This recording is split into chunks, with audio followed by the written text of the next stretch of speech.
Welcome back to He's on Fire podcast. It has been 3 or 4 months since I've been on, and I'm really happy to be back. Unfortunately, we have like one good team in the valley to talk about right now, and a lot of bitching and a lot of complaining. That's what we had to look forward to. But life is crazy. Sports are good. Sports are awesome. Sports have a way of uplifting everything. And in a time of need for some personal stuff I'm going through, if everybody could just say a little bit of a prayer for my dad out there, that would be really great. But sports is a way to just unwrap your mind and just, kind of let it all out for better or for worse, whether it's the fandom side or the fanatic side. But man, I'm really excited to finally be back tonight.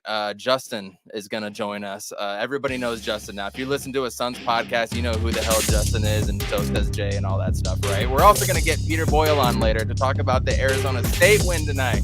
That was a big quad 2 win. Welcome back. Good to see y'all. Urkavici sets, loads up, and it is caught! Down strong! Blitz coming, Matthews, Palmer extending the play, crosses the field, Larry Fitzgerald, it's insane, to the 4-yard line. Crowder looking, throws it, alley-oop, he puts it down! He puts it down! They're getting a little wobbly. Philadelphia just ASU Hoops. They won't get it. Center field. The Diamondbacks are world champions.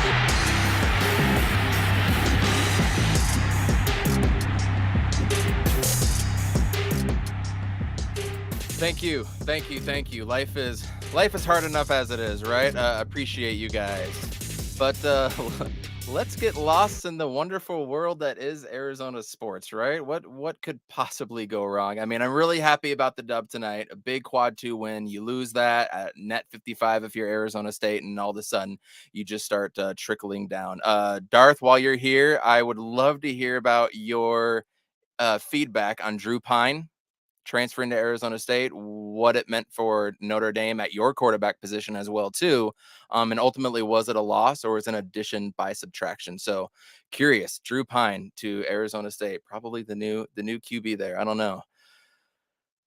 Jay Joyce in the house. How have you been? What's up? I'm doing all right, Evans. Great having Shit. you back. Both of our beards are maxing out on efficiency right now, so we're both looking good. Merry Christmas and Happy New Year to everybody. Sorry we haven't been around, busy with family and all that stuff. But I'm doing all right, man. With personal stuff, I'm doing cool. Just about everything is the same right now. Yeah, the Cardinals are out of the race, and then we're dealing with some Sun stuff that we're going to dive into. We're basically going to say pump your brakes, like if you're interested to hear, you'll hear that in a couple minutes. But I did want to show one thing. Shout out my mother-in-law. Everybody in the group chat saw it. She went ahead and made some unofficial merch for the podcast. I'm not wearing it because it's kind of like hot and cold in here, so I didn't want to start sweating. So, Look at but that. That is beautiful. yeah, shout out my mother-in-law. He's on fire! The first He's on Fire of the night. But besides that, everything's all good. I'm truly blessed with everything that's going on. And prayers up to your dad, man. I don't know exactly what's going on, but hopefully, God, sorry, my ESPN's tweaking. Hopefully everything is going all right on your end. And Thank you. and then 2022 is already off to a weird sort of start already. 2023, excuse you. Oh, 2023. Yeah, like RIP Ken Block. I used to watch this shit all the time. And RIP Gangsta Boo. If you don't know Gangsta Boo, you need to get more into hip hop. RIP those two. They'll go down as goats. But let's stay positive and let's try to clear the muck a bit. So, speaking of the muck of it, right before we get into it, I see Justin isn't quite ready. I want to bring in Justin here, and let's bring this in. Justin, welcome back. This is your third or fourth time. It is wonderful to have you. Sorry, I was busy commenting in the chat on YouTube that Voida's little red bubble racket is like Rico worthy, man. Jesus, the most expensive t-shirt I ever bought in my entire life, but it's lovely. I love it. as See, long as like it's comfortable and it doesn't I shrink after the scrambled at first the end. wash. It is no, actually it did not. And it is incredibly comfortable. I'm actually a little ashamed that I'm not wearing it right now. You know what? You should be ashamed a little bit since you brought it up, right? Yeah, my Coda bad. Kid, what's happening? It's great to see you, man. Look, Matt Ishbia is the quote unquote incumbent owner, if you will. Everything still has to go that way. Meanwhile, guess who's still footing the bill? Our old pal Bobby Sarver. And I'd like to remind everybody he did go to school at the University of Arizona. Just throwing that out there. That billionaire did. He did, and he sure did, and he's still footing the bill, which means he basically has veto power over any trade, especially when it gets into the luxury tax. He can say yay or nay, right? That's the gist that I've got from it. So, what can James Jones realistically do? Off-season signings were very minimal with Dwayne, Jock, Akogi, very minimal salary, years. What can he legitimately do? Justin, do you have an answer just to that question? I think he can still do whatever he was able to do before Sarver decided to sell the team, frankly. Even with him being suspended? Yeah, because I mean, because if he still has the veto power, then I mean, he would have had the same veto power when he was not suspended, right? So I mean, it's basically par for the course. And at the end of the day, when you have a guy who is selling a team, and ultimately he's the majority owner, right? He has rights to that. That's his property. The Phoenix Suns are the majority of it is his property. You can't sit there and I totally lost my train of thought. That's amazing, Justin. I swear to God, COVID brain, guys, is a very, very real thing. Help me out. Help It me is out. a Where real was I thin going? thing. Yeah. Help me out. You, Help me out. you were going, I don't know exactly where you're going. It's his team, it's his property. Oh, It's he's selling it, and I get that he's suspended from running the day-to-day operations, but you can't say we're going to completely take control away from you, even when it comes to things that could ultimately impact the value of the team, arguably, at least. It's I think it's logical. And I also wouldn't be surprised if that's part of what got him to actually say, I'm going to sell. Because he certainly didn't come right out and say, all right, you got me, report, I'm going to sell. He refuted it initially, and he then it fought it, wasn't yeah. until, and I know a lot of people, certainly the sponsor pressure and all of that will come into play. But again, what does that affect? The bottom line, which is what, to whatever degree it might be, letting Sarver have that final veto control still allowed him to control, through this process, which again, if I'm him, I certainly would want. And if I'm the NBA, I wouldn't sit there and say, well, that's unreasonable to ask for. That's a really good point about lowering the value of what you were selling. I don't know if that would be with what he would be able to do. I mean, within reason, you're not going to trade your whole Right. And franchise that's for why I cheap, said for what, to pennies. whatever degree that is. It's not like, okay, suddenly it's now worth 200 billion instead, right? But Right. there's still some value there that arguably can be gained or lost depending on what happens. And if he's the one that is selling the team, he has the right to do what he thinks is going to maximize that value. So, what is the incentive for Sarver other than trying to save face as much as possible for this point to go into the luxury tax? Why would he want to do that and pay more money if he's not going to get the credit? Everybody hates him. Why am I going to pay an extra 12, 18 million dollars when I don't have to? Why am I going to do this? Screw you guys. You kicked me out and you don't want It, me. is he going to be paying that luxury tax? I mean, this deal, if nothing blows up, I think it'll be done by mid-February. It got closer, what was it, January 20th when it was announced, or 21st, or December 20th, 21st, Like, excuse me. whoa. That was a lot. Yeah, that was a lot sooner than everybody expected. We thought 6 to 9 months, we would start getting a trickle of names. And then, lo and behold, 3, 4, 5 months later, boom, Ishbia. He's that dude. Another Michigan product, by the way. Wow, a lot of Michiganders running down there. so it got done a lot faster. So I could see your point that would happen. Jay, do you feel like with Sarver's moves or James Jones's moves with or lack thereof that James Jones might be handcuffed? And I'm gonna bring up this comment from Darth because this is great. Is James Jones afraid to make a transaction that could affect how Ishbia's view his value as a GM? That is my argument for James Jones. Like, you gotta, when an owner comes in, is he going to push everybody out or is he going to stick with what's in place? Right. So is James Jones fighting for his job? So what I'm trying to say to you, Jay, coming around full circle, do you think that Sarver is handcuffing James Jones, or do you expect the deal to be done? I think it's a little bit of everything. Like I was on the same plane as you guys. I thought it will be a 6 to 9 month process to get all this through. So to hear that Sarver was selling, and then 3 months later we get an actual name that's in the pot to buy it, and then you fast forward another month or two, and then we have a name that is going to be closing the deal. With James Jones, I feel like it's a lot of everything. I feel like the KD shit really kind of like fucked our whole thing up. I truly believe that James Jones was looking for other stuff to do, but the whole market was frozen in the summer. Like little to no moves happened in the whole off season, so everybody was kind of got stuck with sitting on their hands. And with Yeah. Sarver, like he's a dick, man. Like so, he's gonna go out swinging, and like what I'm annoyed about is if people are applying pressure to Sarver behind the scenes to sell the team. I feel like that bill anyway should just transfer over to the next guy that buys it. You could certainly Uh, make that part of the deal too. yeah, so that's just my thinking of it. I mean, I'm not like in business or anything like that, but if the NBA is forcing Sarver to sell without publicly saying that they're forcing them to sell it, the bill should just transfer over to Matt Ishiba and that crew or whoever's going to buy the team.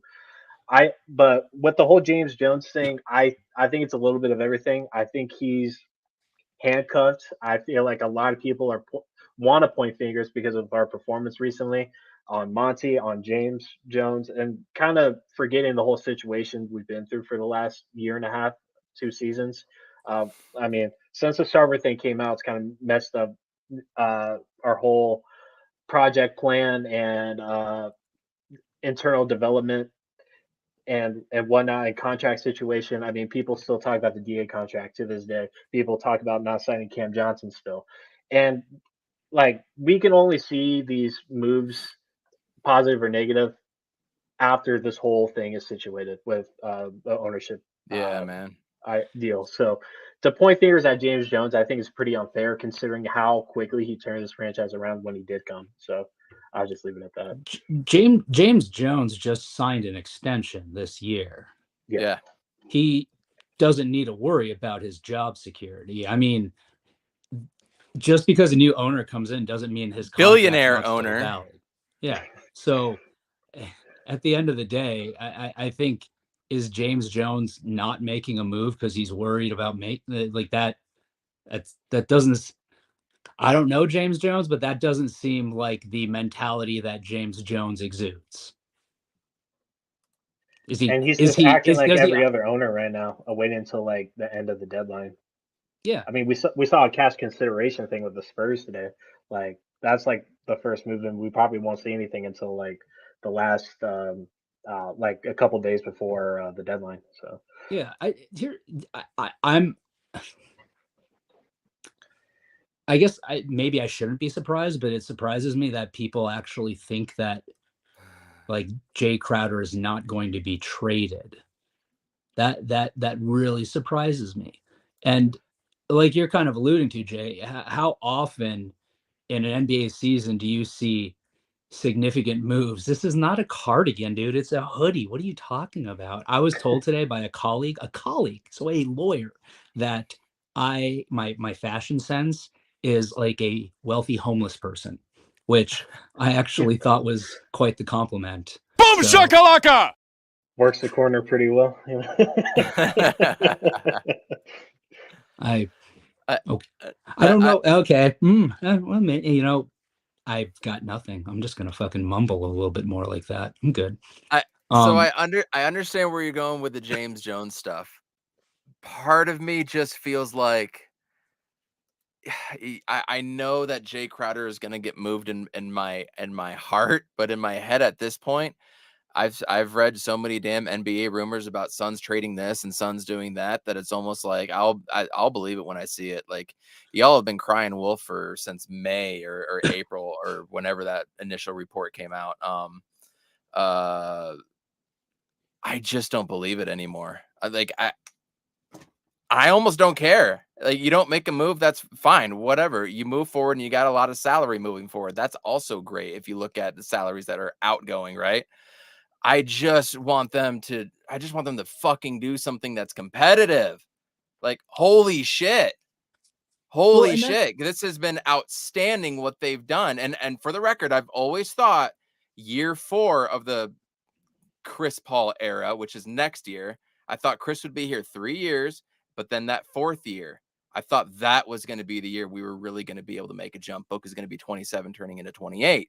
And you're going to get this other superstar next to him because they're going to want to come and play at this point. So obviously we're ahead of the timeline. I hate to bring the timeline phrase back I to mean, it's from just a real Dragon Bender word days. too. Like, Yeah, true. But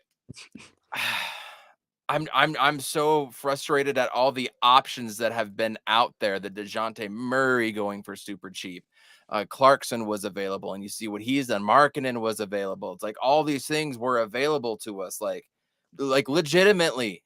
well, and Justin, what is going on? when you look back to the offseason, I think Jay hit the nail on the head. The Kevin Durant thing just poo-pooed any opportunity to do anything. You couple And that with Kyrie Irving, and then for yeah, Kyrie Russell too. Westbrook and that whole swap, LeBron and then extension. LeBron. Thank you. Yeah. yeah. So I mean, there that was one of those. Look, the opportunity is there.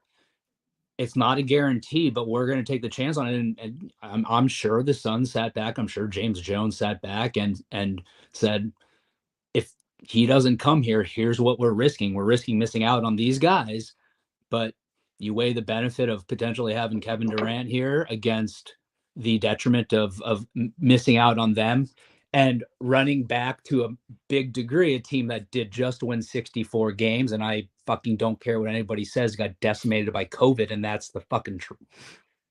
That's There's no an official alleged report. fact. That's an So alleged fact. it's an alleged If fact. I still think if it was real, somebody would have come out and legit said it. There would have been a legit source, and they would have all been quarantined or something. Something more would have come out. No. Yeah. Why? The Or NBA would get in so much trouble for it. So anyway, whew, I think James Jones sat back and weighed those pros and cons and decided that the move is to sit there and hope that this Kevin Durant deal goes through. And that was these were the bench that we ended up with at the beginning of the season, who are now the fucking starters because of injuries, is the repercussion of that attempt. And look, I'm not going to be mad at James Jones at wanting to take the risk of landing Kevin Durant. Hindsight is 2020, right? We can be upset right. about it. We can look back on it now, but at the time, was anybody really? I mean, if you're sitting there at that time and you know that, okay, we can sit and we've got a whatever percent chance, and it was, not a small percent chance, right? Because you got to think James Jones believed that there was at least a solid degree. But we have this percent chance to get Kevin Durant, but we're going to miss out on Lauri Markkanen or DeJounte Murray. Would you sit there and go, no, that's not worth it? I didn't. And I certainly don't blame anybody that didn't either. If you think differently, so be it. But I don't think it's unreasonable for James Jones that had taken that approach last offseason. We did And see. Go ahead, Jay. yeah, just to add to that real quickly, it's not like we lost the Kevin Durant thing. Like we didn't like lose. He didn't go to another Yeah, he team. didn't And go Yeah, to he didn't go to enough another out there. team. So it was Kevin Durant being Kevin Durant, and like the Nets front office working their magic and keeping them there, and they're winning right now. So I think the Kevin Durant thing is dead for right now, at least. Yeah, the But beautiful thing just though is about every Larry's a owner psycho, so you never did the know. same thing. Yeah, exactly. Every owner is like did the same exact thing. So to kill James Jones just head on is very unfair in my opinion. Yeah. It's logical. And then you go to Yeah, Kyle Kuzma more. Yeah, rumors. Then you start going to who did Pascal Siakam? There's a lot of smoke with Pascal's name right now, which I just want to say 3 years ago when I first started podcasting, I always thought Siakam in a Suns jersey was Would have been perfect. beautiful. Yeah. I It can will see be. him. Yeah. It can be beautiful. And All right, Isaac. can I There's ask you just guys a quick question? yeah, You no, guys remember yeah. the game that Kuzma went to, the Suns game that Kuzma went to, like Yeah. as a spectator for I think a half? Are you guys in either of you guys in the boat of what NBA players go watch other NBA games all the time? I hope I didn't give away which side I'm on of that by saying it like that. Well, I can personally speak when he was on the Lakers and came here to Utah. My wife took me to University of Utah game where he went to school, and he sat there for one half and then left. So To a it, Utah game, yep, University of Utah game. yep. So Oh, I well, mean, that makes sense. it's his alma mater, which makes Yeah, more sense. But no, it makes just all the saying, he sense in was the there for world. one half and left, just there for one half and left. So take that for what you will. I mean, I kind of appreciate it just as someone that's really loves ball. Like if he can go in person and watch a game, I mean, it just shows how much he cares for the sport. And plus, he was playing golf with Booker too, like a couple days later. So Either way, I think all of us collectively can laugh at all of Suns Twitter who think it's all James Jones's fault and we need to tear it down. We can go in on Monty. We can talk about Monty Williams's decision to let Mikal Bridges create the shot and shoot it last night, or the way he's been doing lineups the past 2 or 3 seasons. I think everybody's got a problem with Monty and his lineups. But before we go down that road, y'all think a deal is going to come, big or small? Do y'all think a deal is going to come? And I want to point out that Flex was the first one to also say he believes that Kevin Durant is either going to be a net or a Sun come the start of the year. And I think it was August or September, or maybe it was late July. He put out something saying a deal is probably going to get done and the Suns are in a great position, but we may have to wait until January 15th. And that was after DA signed that. And lo and behold, so everyone's now looking to January 15th. What's today? The 5th. So we're about 10 days away. Mm-hmm. I don't think fireworks are going to happen day of, but do you think, say Flex's tweet is biblical and it's real. Do you think January 15th is marked on everybody's calendars in that Suns locker room and they possibly know something is down the wire and that they were Well, just a dog and pony show for the first half of the year? yes. I mean, I don't know what else to say but that. The players know what's happening. The players know which guys might be there and which guys might not, and the players know that some of them are not going to be there. I don't whether that's impacting them from a psychological perspective or it's more of the dog and pony show type thing. Who knows? But at the end of the day, I look back and see the way people are responding right now, and I just kind of chuckle because I wonder if they realistically believe that we're going to have Landry Shamet and Jock Landale starting games in 6 weeks, in a month. We are not a And Jock Landale barring slander injury, of podcast, by course. the way. Say that again? We are not a Jock Landale slander podcast, by the way. especially when the Aussies are in So here, man. No, they Yeah. don't matter so much. It's just we No, don't slander. Gavin called Jock Landale a piece of shit on their pod, and I'm like, bro, you wonder why he never responded to your tweets. Real quick, He did deleted anybody? Twitter. I think Jock Gavin did? drove him off of Twitter. Yeah. Damn it, Gavin. I was trying to vie for Jock to get on the Aussie Suns podcast sometime. That would have been great. I mean, it seems Does fitting. anybody remember the Ricky Rubio year and how he had great chemistry with DeAndre Ayton?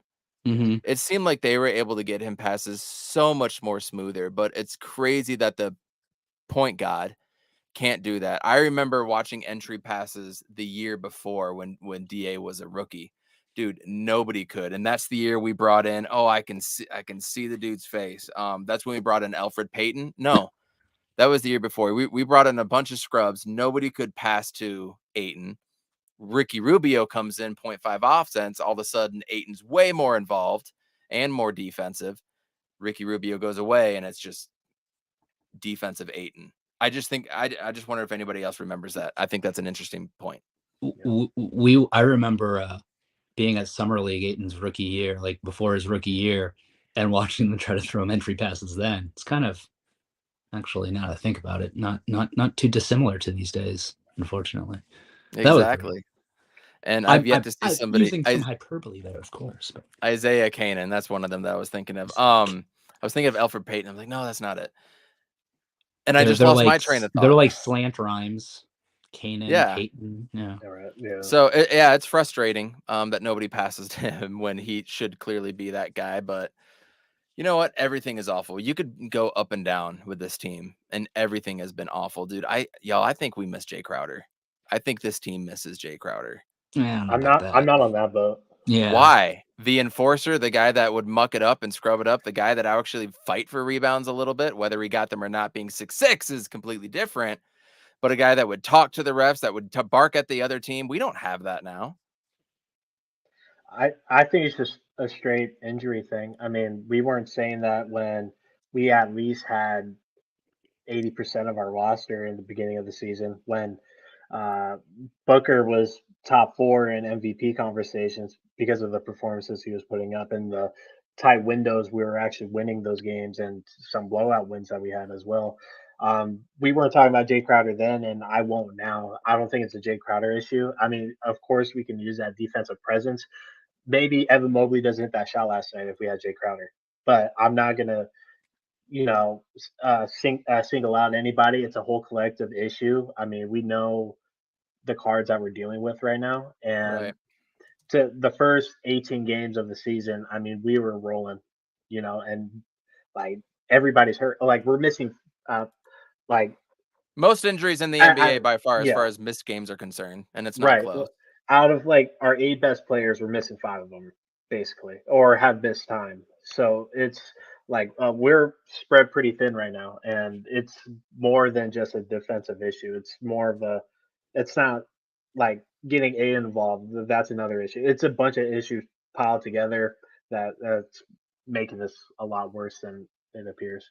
There's a reason why, like, the guys like Dwayne Washington Jr. and although I freaking love Damian Lee, and I think he could get really good, but where he's at right now, and even Landry are the role players they are, and that's what they came in to do. When you push them into a position where Landry, I think in New York, Landry played like 37 minutes or something like that, dude, like that's not what they're expected to do, and I don't understand why people think that they should flourish in that role. Now, is there a concern of is there something to be said about, okay, the effort doesn't seem there a lot of time? Yeah. That's certainly a fair thing to raise, but at the end of the day, let's go back to the dog and pony show you reference, Evan, right? Like they're out there going, we're so undermanned. Why? And I'm not implying they're not trying hard, but from a mental perspective, it's got to be a little difficult to get for those games when, like you said, Jay, they're playing effectively without 3-4 of their top 8 guys. And Jay Crowder, not Jay Crowder, whoever that ultimately ends up being, that is a rotational player that is not there, right? Yeah. So him, Mr. X, Book, Cam Johnson, Cam Payne's missed a significant amount of time. Look, if the team continues Dario down this is trajectory a prehistoric of dinosaur injuries, too, by the way. we're not going to fucking win anything. Right. But you can't sit there and go, well, hopefully expect injuries and try to build a roster expecting injuries, right? I mean, you don't expect, you never expect that, and they just happen, and this is our year, especially like this. We were insanely healthy our finals year. Just about nobody was hurt. I think Aiden rolled his ankle beginning of the season, and he was out for like 8 games, and that was really it. And Book with a hamstring, and he was back, and it was incredible. We had a COVID outbreak at one point, and fucking COVID. When it mattered. Yeah, last year too. Like we were insanely healthy. I mean, that explains our record. So like, and maybe I'm like too much of a romanticist, But isn't this like little period that we're going through and everything we've gone through this offseason, like setting up perfectly for us to win the championship? Like, tell me a better story than that. Come on. It is a nice story. Getting the best record in the NBA and then winning the championship. Fuck that. Count us out and then let's dude, how angry I will know. people really A lot be of if they're like, a the lot of Suns people suck, will and be it's like mad. we're like, fuck you, actually we're still really good and we win a title. Oh my So- god, how I would just like I would inject the hate into my veins. And part of me thinks that's also a reason why Booker was so great before he got injured. Is that he knew everybody else was on a dog and pony show. So he just went to his Kobe Black Mamba mode, Yeah, Armani mode. Excuse me. He went into Armani mode and he killed it the first half of the season. And he was the Suns' offense. He made everything go. And when you play with a special player like that, like everything is just easier, right? exactly. Oh, absolutely. Like, how many people did Steve Nash? How many times did Steve Nash take some guy who you're like, meh, and also like, dude, Raja Bell turned into like a demigod, right?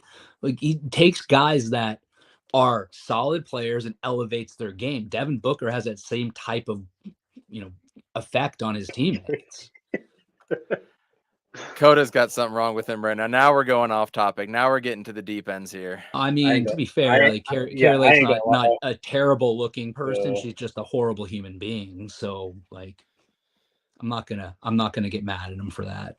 Where am I supposed to go with this mean, podcast now? How do I direct this? Not my flavor. Don't get me wrong. I'm just saying, like, I can see why some might be interested.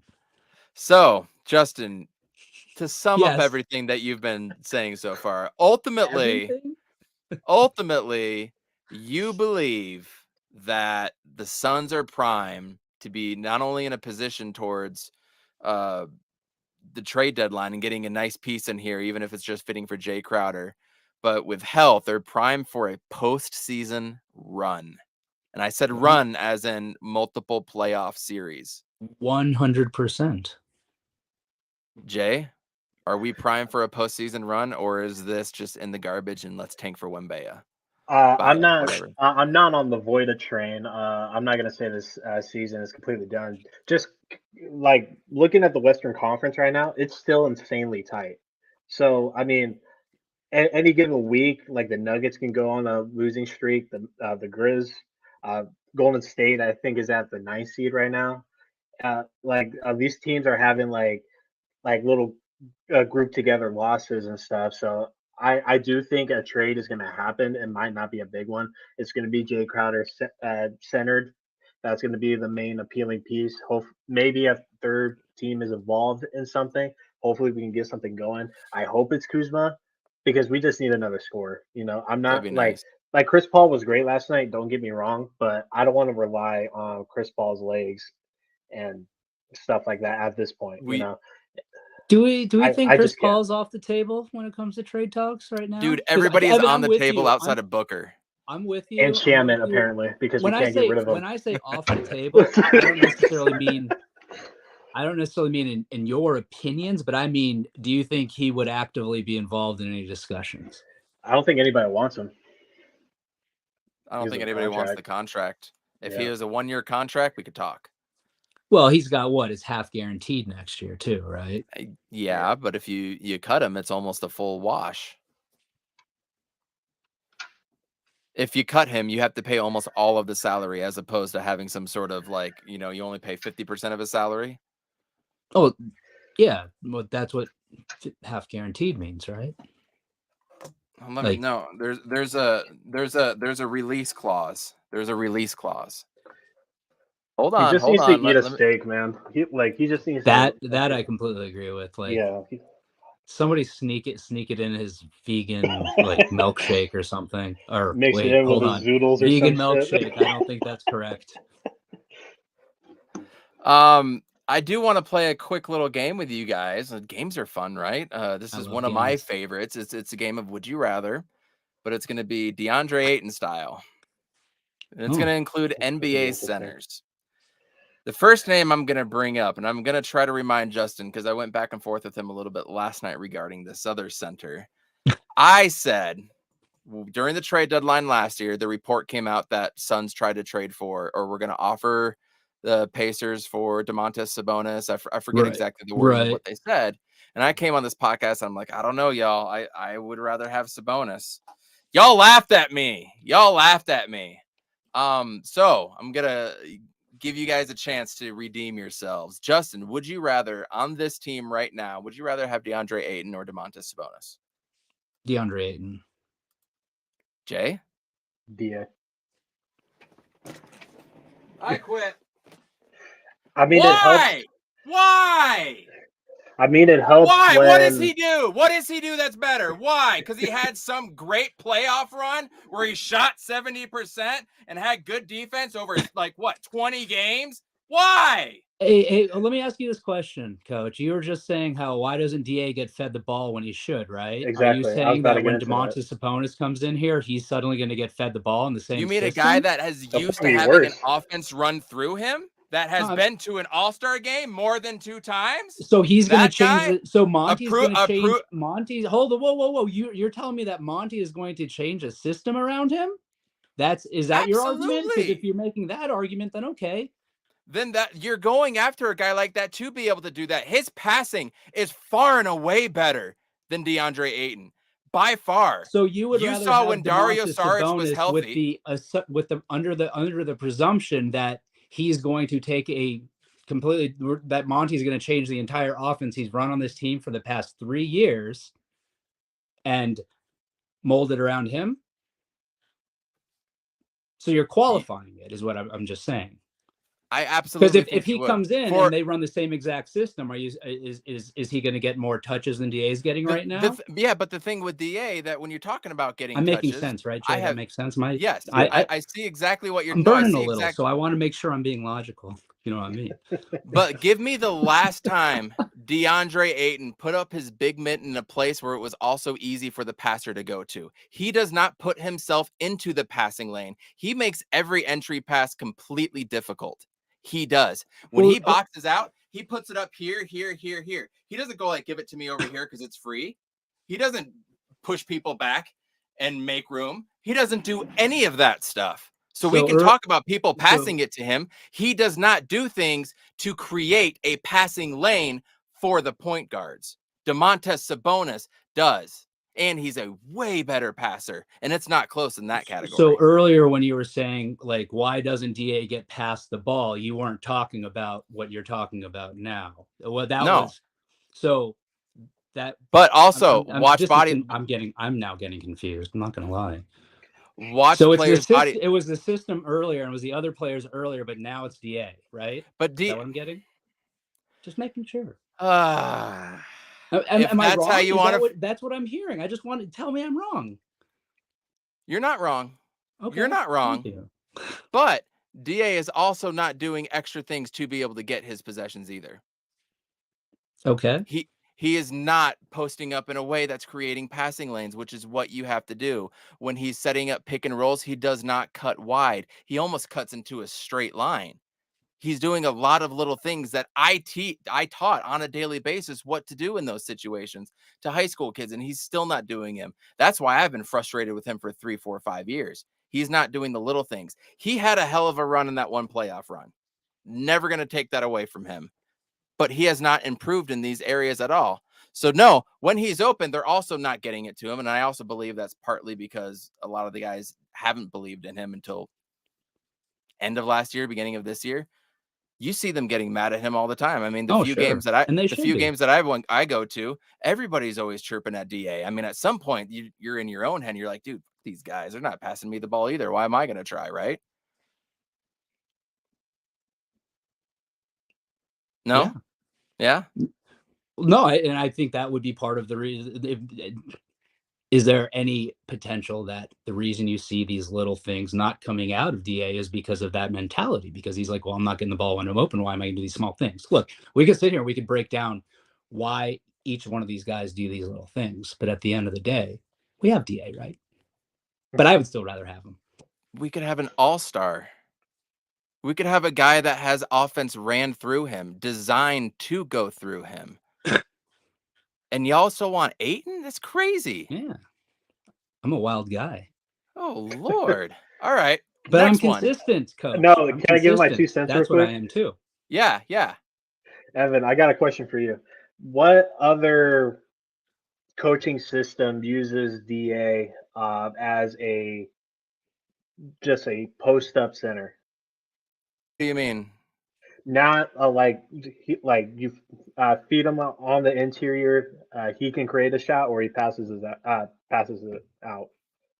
Just a I traditional mean, center. there's quite a few instances. I mean, you could do it every single time if you want. If you brought the ball up the court on one side and had 3 players on the other side behind the 3-point line, you could have an easy box and one right there for him. Yeah, you Posting up can, but every single time. I'm saying on a night to night basis, a continuous offensive system that uses a traditional center as traditional as you can be. There isn't that right now because all of these all-star centers that we're about to talk about are hella good passers. Yeah. Jokic, Embiid, Adebayo, Sabonis. That's the thing with DA, because Monty uses his pop system, and that keeps DA confined into like a 10-foot area. Sabonis has always had the offense ran through him, just like his dad. So Sabonis is in a Draymond role, but he can actually shoot. So if we had DA running like that, we know DA has legs, but he's just not used in that sense. And if DA was actually in the East at the same time Sabonis was in the East doing his thing with the Pacers, him both them two would have been neck to neck when it came to numbers. Like what DA, like, no one's jumping up with him, no one's blocking him. Sabonis definitely isn't blocking him. And before DA got hurt this season, he was shooting better outside of the paint than Sabonis was, and out He's rebounding. shooting field goal. He's shooting 62% field goal this year, 42 from 3, 18.7 points per game, 12.5 boards. He averaged 12.3 last year, 12 the year before that, 12 boards before that, 12 before that. And he averages almost 7 assists. 19, 12.5, and 7 a night on 60, 42 shooting splits and 75% from the line. That's not too good. I'll take that every single night over what DA might or might 100% not give with that us. system. We don't run DA in that system. You can't put up the same numbers with the Because he system can't that handle the we're doing ball it. either. He can't handle the ball and put it on the floor and do things that Sabonis or any of these centers can And we do. do a dog shit job feeding him the ball. I like his touches. Like Torrey Craig is like doubling his touches just about every night, and that's not because of DA. That's like, especially with these injuries now, like DA is being treated like Booker as the number one.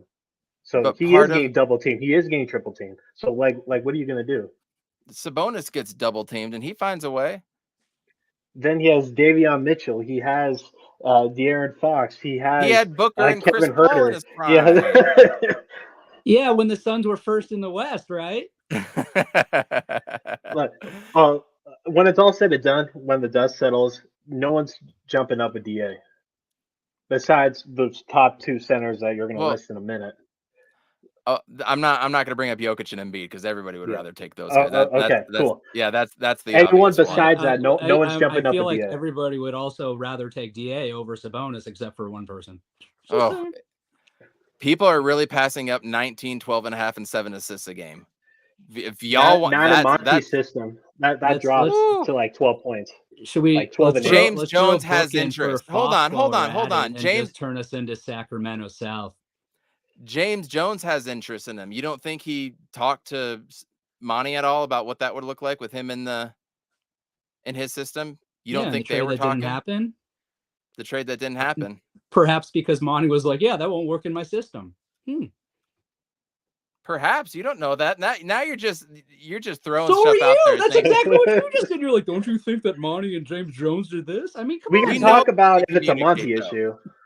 We could definitely talk about, is it a Monty issue and he can't adapt? That's a completely different conversation. Do you feel bad? Do you feel a little bad for Paul right now? You should, right? Like he's been getting this shit from me for like 20 plus years, bro. I mean, it's incredible that the point God is able to get to make DeAndre Jordan an all-star, but not DeAndre Ayton. Well, sure, but Chris Paul, what was that? What year was that? That was like prime Chris. Like Mhm. 2012 to 2015. Hey, if we had 2012 to 2015, Chris Paul, the past 2 years, we're winning 2 NBA Two-peat. titles. Yeah, exactly. But guess You what? guys are insane. Put a pull up. And can we do that on here? Is that a new Uh, feature? On StreamYard, no, but we Hold can on. on the Twitter. Wait, hold on. You're telling I'll me do that. you don't think prime Chris Paul, like middle of his, what would he have been then? Early I don't know, third, between 28, 26 to 32 29, years old, whatever. a little bit older than Book. 30, 31, I think, is when he went to Houston for a few Doesn't years. somehow get us 2 additional wins. Oh my God, why are we even talking about this shit? This could. see, again. Prime. That's going down the deep end there. Yeah, that's why I stopped. Okay, next one, real quick. We're gonna bring in our next guest in a little bit here. Would you rather have DeAndre Ayton or Bam Adebayo? DA. Bam is too DeAndre Ayton. inconsistent. That one I agree. I'm not gonna say Rudy Gobert. In that case, And I'm Rudy. not gonna Yeah, say Jared I was gonna Allen. say the same thing. I was like, well, I'd rather have him. Would you rather have Robert Williams or DA? DA. Ooh, that's tough. That's the tough one. Yeah, Rob Wills is hard, man. He goes to be hard. fair, yes, Sabonis made me at least think a little bit more. Yeah, I'll probably go with DA, honestly. Would you rather have DA or would you rather have Jonas Valanciunas? DA. DA. I just want to keep saying DA out of principle now. Man, there's not many centers I'll take over DA. So you still want to live with that weak ass motor that DA has, and not somebody that fights hard every play? I don't know, man. That sounds like some I guess DA bias the question love is, there. do you watch all of those other guys play every game and know No, that they don't suffer from I any watch of the them same how they play against inconsistencies? I watch how they play against DA, and they rock DA almost every time. Yeah, I would get fired up to play one of the best centers in the league too. So why doesn't DA get fired up to play them? So are you telling me he's never had a good game ever against any of the guys you just named? Pardon me? You said why doesn't he get fired up against them? So are you telling me he's never had a good game against any of those guys ever? He's had good games against all of them. Not recently though, and not consistently. I mean, you're saying this, but tell me his stats against these guys. I don't have them up. You'll have to ask Darth about that. Okay, see, but we do know that until this year, DA like you're used to working be able in to a lot rock. of conclusions without anything to back it up. Is what I'm getting at. I feel like you guys are just really biased against DA and aren't being able to see the clear picture and want to argue against better players for DA. But you're not saying probably the most I noticed critical you didn't say DA I was wrong about saying you're reaching conclusions with no evidence to back it up. No, am I wrong? Like, so you're telling me, you're telling me I'm wrong for you're pushing the narrative to be. You're asking the questions. You're lawyering to back me into that corner to try to say something like that. What I'm trying to say is, in any day of the week on any team that I've ever coached, I will 100% play the guy that will play harder. Period. Okay. Almost regardless of talent, out of sheer principle. I don't know if that works in the NBA. Yeah, it sure hasn't worked for DA what he's been doing, has it? Well, no, I'm saying like if Monty just starting Jock because he works harder in practice or whatever, I don't know that makes the team better. If Monty starts starting guys out of principle like that instead of based on talent and what they can. I'm just saying, well, you're right. That doesn't happen in the NBA because there's contracts and number one picks, and you got to play this guy, that guy. The owner favors somebody. Like, obviously, that happens. I'm very biased against DA because he still doesn't do the little things. He doesn't roll correctly. He doesn't post up correctly. Things that would help. It's so blatant that he hasn't done this over years, and there has been very little production from that. And I'm tired of watching him do it. I'm tired of him being I'm tired of him on my team.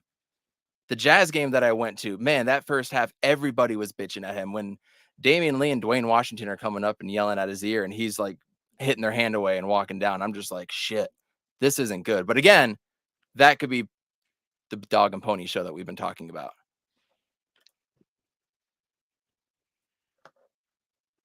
Could be. But anti-DA. He's not wrong, dude. I've been consistent on my anti-DA stance for 3 years. That's fine. I applaud your and he's done the same things for 3 years. The same things over and over and over. And it's not changing. And so again, get me a guy that can at least pass 7 assists a game, that can shoot 40% from 3. I'll take that any day of the week. Do you know what DA shot from 3 in the month of December?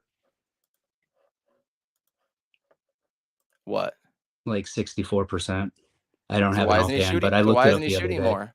Why isn't he shooting more? Because it's not part of the system just yet, but it's developing into it. Because how many threes did he take in the first 4 years of his career? How many he was taking threes in the bubble, and people were saying that. No, people were talking about that. Oh, he's going to start shooting threes. He's practicing it more. So he's doing it in the bubble. Do you think that Diaz taken 3.5 seasons of that? Diaz taken more threes this year than he took in the first 4 years of his career combined? That doesn't play into it at all? Right. He should be. Right. But even when he still has it open, he's still hesitant. He isn't just going for it. Still working through that. That's still becoming part of the system. Look, at the end of the day, he is still hesitant. We're still seeing things getting added to his game, aren't we? We're literally talking about one right now when you're rolling your eyes. Are you serious? Minimal. We're talking minimal improvement. We're talking minimal. He's adding things. He's had that in his arsenal for 3 years. This isn't something new. He's taking a few more shot attempts. System, isn't it? Holy shit. And he's doing the same, but he's doing the same things. He's doing the same things he's not doing. Still. You are refusing to see what he does bad. One of those dudes that was always like, Devin Booker never plays defense, weren't you? Oh, absolutely. Before the bubble, the bubble, absolutely. But then on the other side, I was like, but they're 18 and 60, whatever. What's the point? Oh, so losing changes it too, right? I agree. You get more critical of DA when you're losing.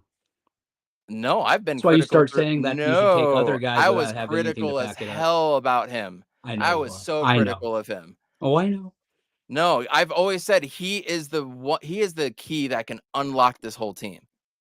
I appreciate your appreciation of fundamentals, though. I really do.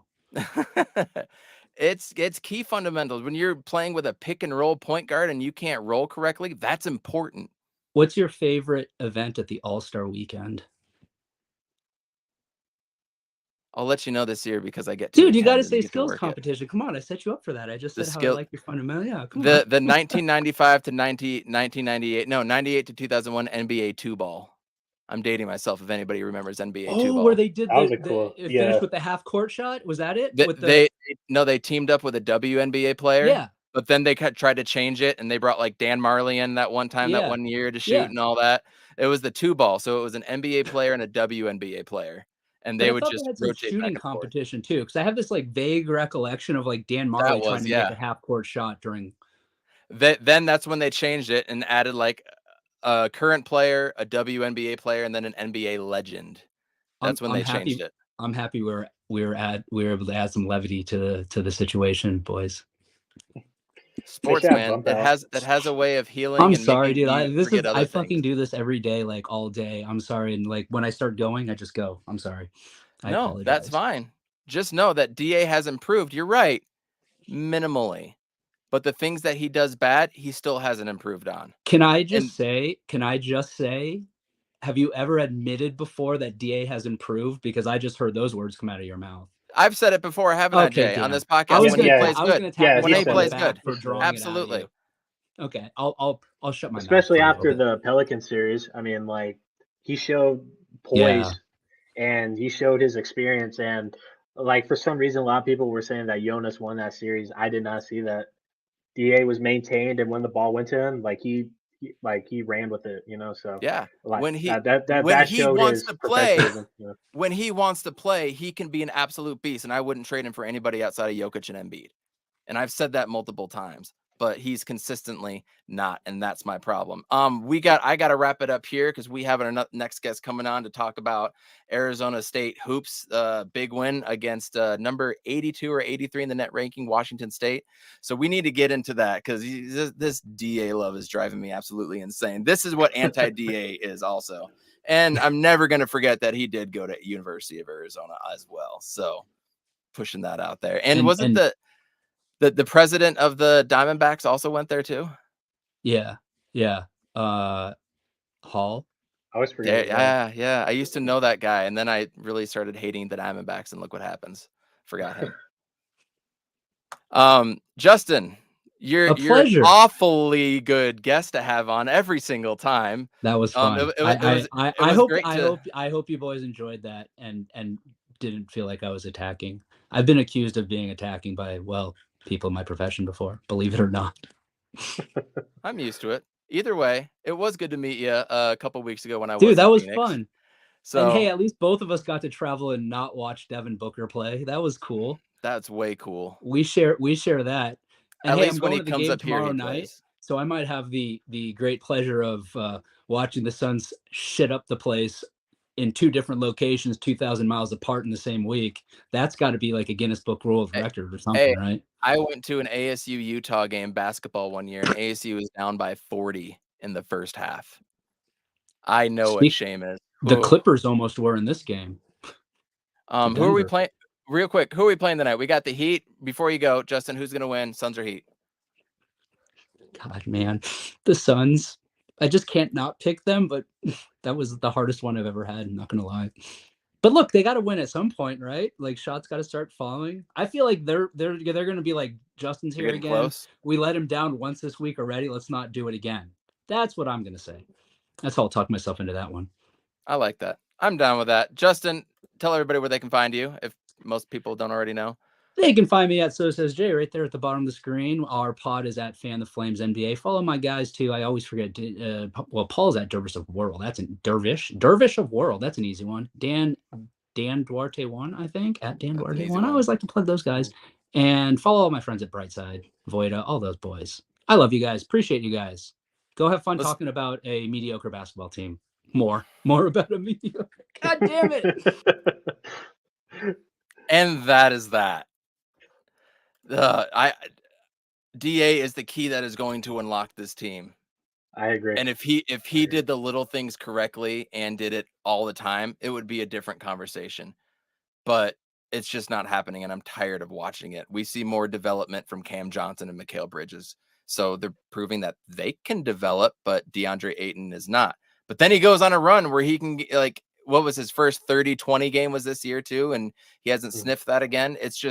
It's inconsistent. I don't want an inconsistent player. That's me. I'll tell you, you're right. I'll tell you right now with the other Jay not here. You're 100% right. He's still kind of here. Oh, that's funny. I'll tell you right now, you're 100% right, and you and I have been probably the most critical on DA on this podcast. I mean, I get frustrated watching him, just about like everybody else. It's because we know the potential. That's what it is. Watching him in U of A, he was insane, and I feel like just the coaching job and the people in his ear haven't. Shut up. The people in his ear just haven't helped him, grow into this player, and I think it's a mental thing too. I think it's a drive thing as well. I mean, the athleticism's there, the poise is there. We've seen it in 2 playoff runs, like how good he can be, and it's with the start of this season, he was playing great. I had no complaints. Like he looked engaged. He looked engaged. He was doing his thing. Then he got hurt. Then it took him a bit to kind of get back.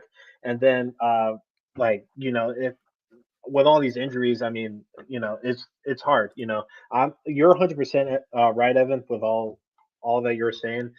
But when it comes to one-on-ones, player to player, that's where my bias comes in a little bit, because I've seen more DA games than I have Sabonis games, and the Sabonis games I have watched, I'll be like, I'd rather have DA. But, that's fair. Neither here or there. So that's fair. None of us have watched enough Domantas Sabonis or Jared Allen games to really give a formulated opinion. We're just measly old fans. Speaking of fans, somebody that probably follows Arizona State basketball as much, maybe even a little bit more than me. The first time to the podcast, Peter Boyle. Welcome, man. What's going on? How you doing tonight? What's up, man? I'm doing good. It's officially Friday here on the East Coast, and we got an ASU dub, 3-1 in the conference, so I'm doing well. Dude, that was an awesome game to watch tonight. It's last night for you, technically. It was the Warren Washington game, 7 for 7. His first miss was that dunk. Only one shot attempt in the last half there. That was a little frustrating for me to watch. But overall, what I really want to dive into a few things. But what was your overall impression of the Arizona State W over number 83 in the net rankings, Washington State? It's a dub. It's 3-1 in the conference, which I think is the best start since 2012. So we can't complain. We're talking a decade here. I still think the team is struggling to put together an end-to-end performance since the Michigan game. You're seeing, I think today the key to them was they got out to a good start, which mattered a lot. I think Dez had 7 in the first 90 seconds. Right. Yeah. So that has been a difference maker. We talked about that a bit last night on the Twitter Spaces that I co-host, but I think they probably should have won this they won by 6, probably should have won by 10 or 15. They let Mullins in the door a little bit from Washington State. He had 19. I think it was like 4 or 5 or 6 from 3, which he'll do, right? He's had 24, 20, and 23 at different points this year, but I think that was kind of the key. If you shut him out, it's probably a 10 or 15-point win, but overall, it's a Warren Washington game, and we'll take it. No, I completely agree with everything that you said there. The thing that I am frustrated about with this team is the peaks and valleys. It's the peaks and valleys. You'll go through stretches where they're gonna D you up. They're gonna get into transition game, turn defense to offense, dunk it on you, lob it up, hit a couple threes, and then they just go through peaks where they're shooting quickly. They get 2 or 3 turnovers. At the end of the first half, you saw Austin Nunez with really an awful possession. We give up an offensive rebound. They put it back. He's bringing it back up. He's looking at Coach Hurley. And the second time he looks over, I'm thinking, dude, don't be looking over there. He's going to get it. Boom. Before I could even finish the thought in my head. Stolen, fouls him. That 9-point lead is now 4-point lead or 5-point lead, whatever it was. So you see these things going on. And then you see Frankie Collins being too fast and too quick for his own good. Because I don't think he has, when he's going up for a layup or something, man, it doesn't seem like he has the control that you would like to see. Like you saw from Remy was out of control sometimes. I almost compare him to that, but you didn't see like a Trey Holder or a Shannon Evans like smoothness with it. You know what I mean? He'll hit the up and under every once in a while, but he's out of control. And then you're going to get Devin Cambridge shooting a brick of a 3 with like 22 seconds left in the shot clock. You're going to see these things from this team. That's my frustration with it. What were the bad things that you took from this game?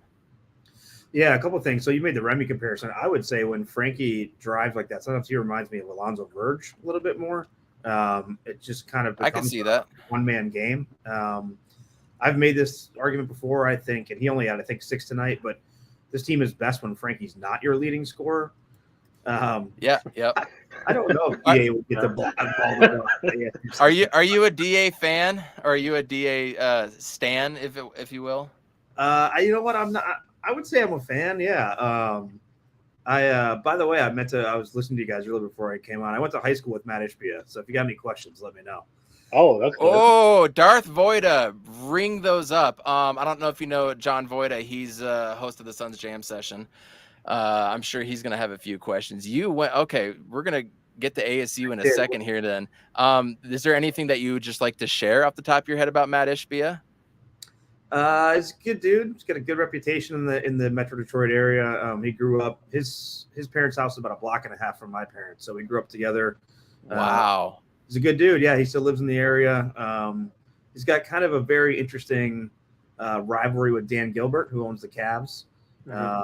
They do not like each other very much, and their two businesses are very competitive. Full disclosure: I used to work for one of those businesses. It was not Matt's,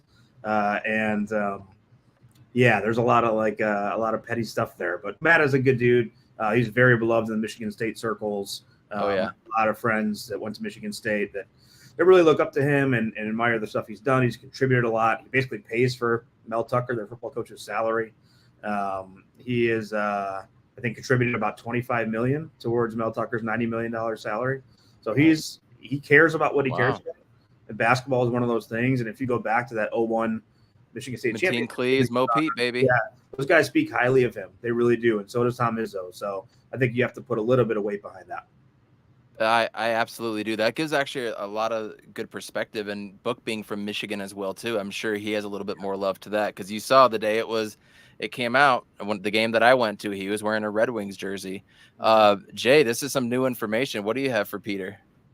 Oh man, that just kind of came out of left field. That's I love cool. it. But I mean, yeah, to hear that he doesn't like Dan Gilbert is a good sign, because I don't fucking like that guy either. So, before I head out of here, Peter, nice to meet you. Love what you do. I want you to explain to me, like I'm 10 years old, someone that hasn't watched ASU basketball this year. How good are they in your eyes, and what is their potential ceiling, if there is any? Yeah, so I would say they're good. They can be better. Their ceiling is that they could probably win a game or two in the tournament, make the tournament and win That's a game promising. or two. Yeah. I think they could do that. It depends on the matchups. They play in a really good conference. Like U of A and UCLA barely squeaked out against USC tonight with like half a second left. After they were up big too. Yeah, after they were up big. They had 12 points in the second half, but it's not a UCLA podcast. So, but yeah, like they play in a good conference. U of A is really good. UCLA is really good. Utah is really good. And then there are sneaky teams. Washington State's a good basketball team. Oregon State is a good basketball team, despite their records when you watch them play. So I think they can compete in the Pac. I think they can probably get a bye in the Pac-12 tournament. And I think the ceiling for this team is, look, I'm an optimist and I'm a fan. I don't pretend to just be an analyst. Like, hopefully they win it all, right? But I think realistically, the ceiling for this team is if they can get in the tournament and win one or two games, I think this is the best Bobby Hurley team since the 17-18 team. I don't think there's any question about that. I think they're gelling and figuring out how to play together. And they're best by far when they do what they did tonight, which they had 3 players in double digits, and 3 or 4 players off the bench that had between 6 and 9. I mean, that is where they play well. If they try to, they run a Princeton offense, right? So it's a lot of dribble handoff at the top, and sometimes they play 4 or 5 out. So if they can do what they did tonight, which is get Warren Washington involved and play slightly more high-low, then I believe they have a chance to win or compete for a Pac-12 title. Last question.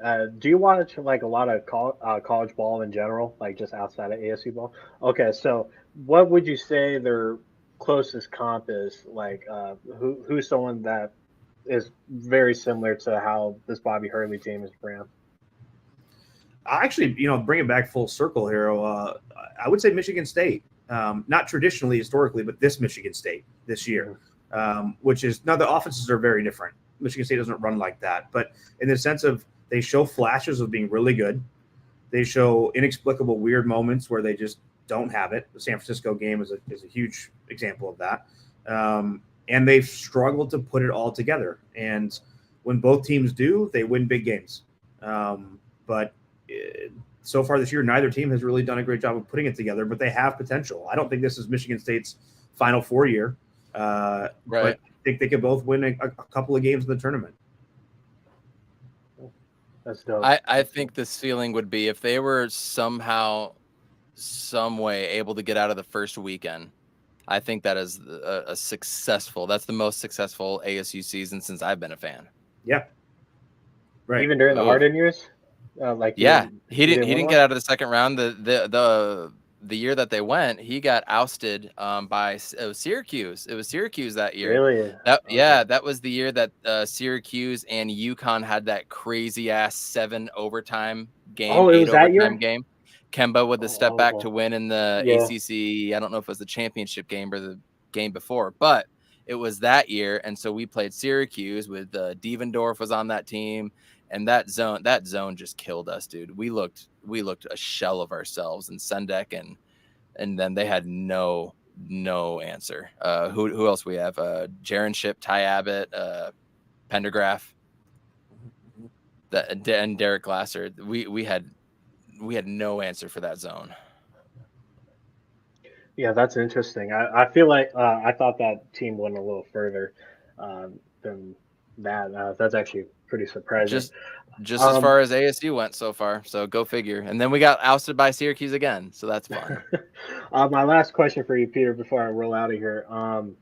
What is the major difference between last year's team and this year's team? Because I watched a little bit of ASU ball early last year, and there were some upsetting losses. It's I think relatively the same roster. If I'm mistaken, forgive me. I really haven't been paying attention this year. Couple So, differences, but yeah. A couple differences. So what's been the biggest standout and difference, or just overall, like what has been the biggest change? Has been injuries or lack of? Like, what is it? Yeah, so to me, I think, and I would like to answer this two different ways, but I'll instead bring it into one, which is I think it's chemistry. And what I mean by that is that you have on the court things like you have Warren Washington, right, that makes it harder to go to the rim, harder to attack, gives you a presence. You have Des and Dev Cambridge, the brothers, transfers from Nevada and Auburn, who play at a very high level. They clearly like playing together, obviously. But I think what you have is between the three of them, you have people who have known and played together for a long time. And before the stuff with Marcus Bagley happened, you also had Frankie Collins, who think whatever you want to think about Marcus' situation, but Frankie Collins is not a Sun Devil without Marcus Bagley. Right. That happened. And so I think you've got those 3 or 4 people that know each other a bit better. They also came together more in the summer than they have. You could tell if you're a fan from social media or, I've gotten to spend a bit of time around these guys, like they really like each other. Some people think that doesn't matter. I think it does. So there are on-court stuff like having a big inside who's a 7-footer and having a scorer like Dez, although he's been hit or miss. But to me, it's the fact that they know how to play together. They like playing together, and they get it. And frankly, the other thing too, just to sort of make a side note, is like this team is best in transition. When they turn defensive stops into fast-paced buckets, I'm constantly sitting screaming at the TV, push it, push it, push it. Like when they do that, they are best. And last year's team didn't do that at all. They set up in the Princeton every time. Dribble drive each time, dribble handoff, and this team doesn't do that as much, and so they're better for it. Okay, I was planning on watching some ASU ball if they make it into the tourney. I'm hoping some good luck is on their side this year.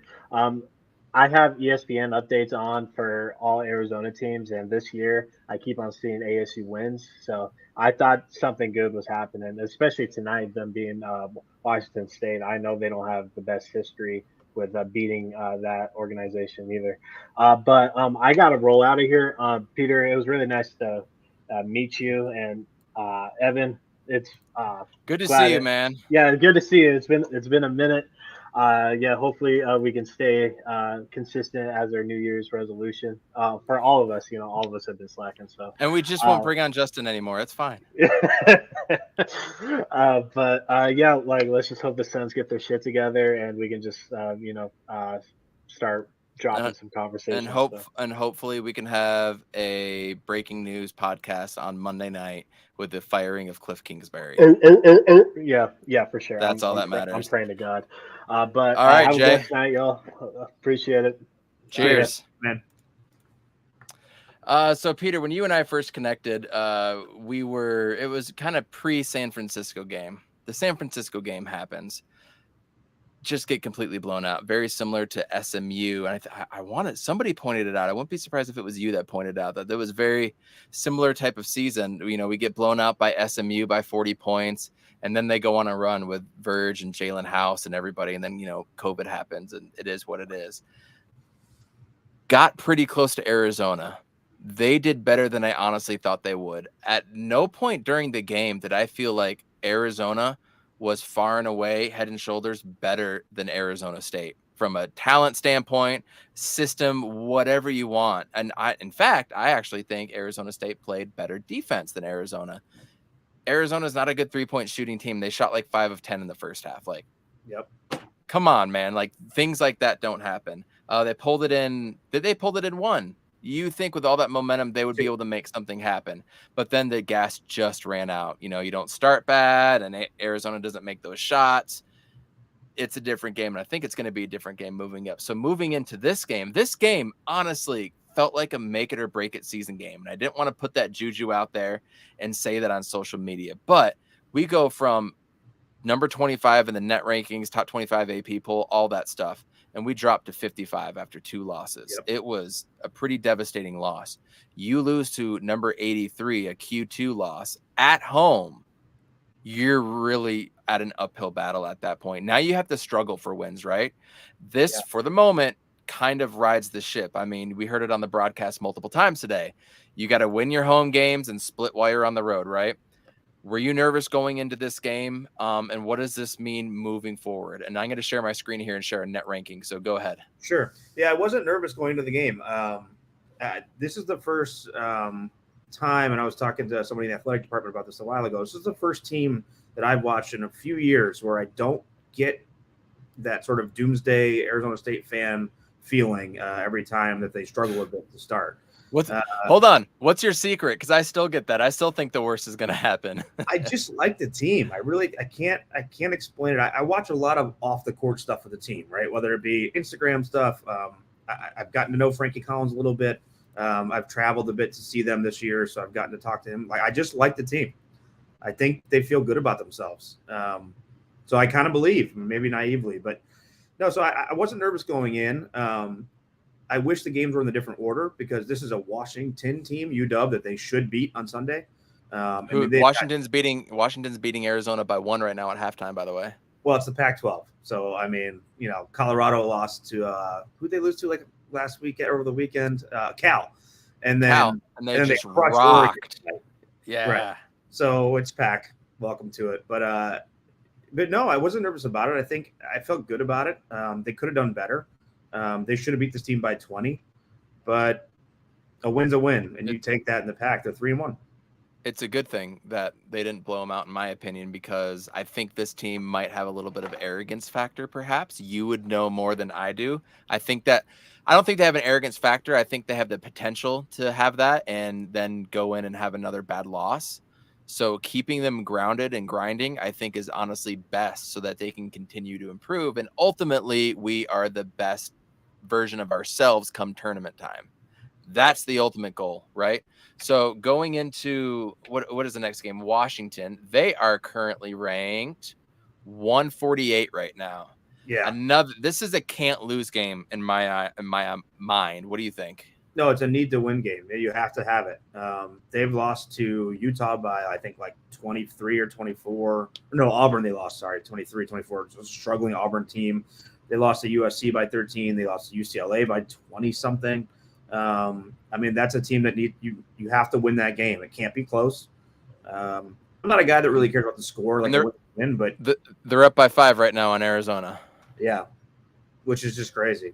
But, I mean, to your point you were making a second ago, I thought Arizona State looked like the better team against Arizona. I was there. I watched it in person, and I thought they were better. They just had a terrible start to the game, which has been their calling card really until tonight.